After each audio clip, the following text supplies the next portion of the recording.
Hello friends, welcome to my channel. நம்ம இன்றைக்கி மசாலா கடை செய்ய போகிறோம். எப்படி செய்யலான்னு பார்க்கலாம். பேக்கரி ஸ்டைலில் வாங்க. அதுக்கு வந்து ஒரு வடைச்சட்டி எடுத்துங்க. வடைச்சட்டி ஹீட் ஆனோடனே அதில் எண்ணெய் ஊற்றுங்க.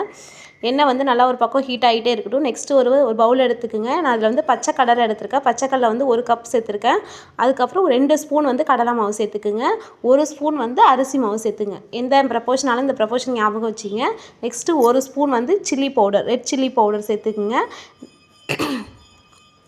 ரெட் சில்லி பவுடர் சேர்த்ததுக்கப்புறம் நமக்கு தேவையான அளவு உப்பும் 1 ஸ்பூன் வந்து பெருங்காயத்தூள் சேர்த்துக்குங்க. ஓகேவா? நல்லா சேர்த்துக்கிட்டு நல்லா வந்து மிக்ஸ் பண்ணி விட்டுருங்க.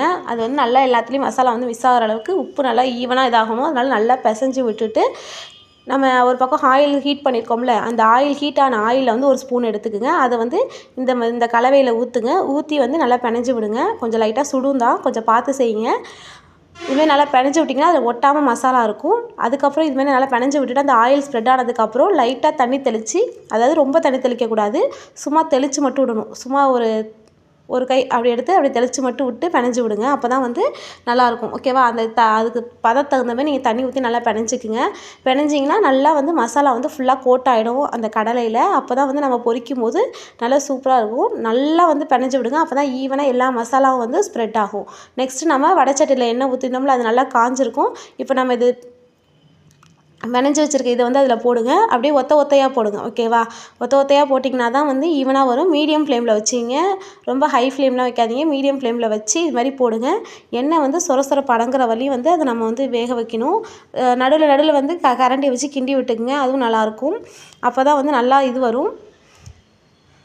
பார்த்திங்களா? நல்லா கொதிக்குதா? இந்த சொரசொரப்பு வந்து அடங்குற வரையும் இது வந்து நல்லா கொதிக்க விடணும். ஓகேவா? இது செய்கிறதுக்கு ஒரு 10 நிமிஷம் தான் ஆகும். நாங்கள் ஈஸியாக செஞ்சிடலாம். பசங்களுக்கு வந்து கடையில் வாங்கி கொடுக்கறத விட நம்ம வீட்டில் செஞ்சு கொடுத்தோன்னா ஹெல்த்தியானதை நம்ம வீட்டில் நம்ம நல்ல எண்ணெய் யூஸ் பண்ணி செஞ்சு கொடுத்தோன்னா பசங்களுக்கும் நல்லது.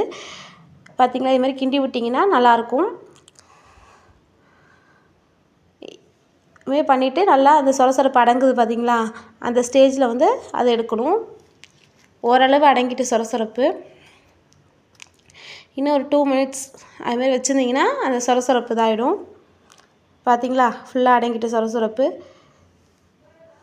இப்போ நம்ம எடுத்து ஒரு தட்டில் பசங்களுக்கு கொடுத்திங்கன்னா நல்லா விரும்பி சாப்பிடுவாங்க. ட்ரை பண்ணி பாருங்கள் ஃப்ரெண்ட்ஸ். நம்ம சேனலை மொத பார்த்தீங்கன்னா லைக் பண்ணுங்கள், ஷேர் பண்ணுங்கள், சப்ஸ்கிரைப் பண்ணுங்கள், சப்போர்ட் பண்ணுங்கள். தேங்க்யூ ஸோ மச் ஃபார் வாட்சிங்.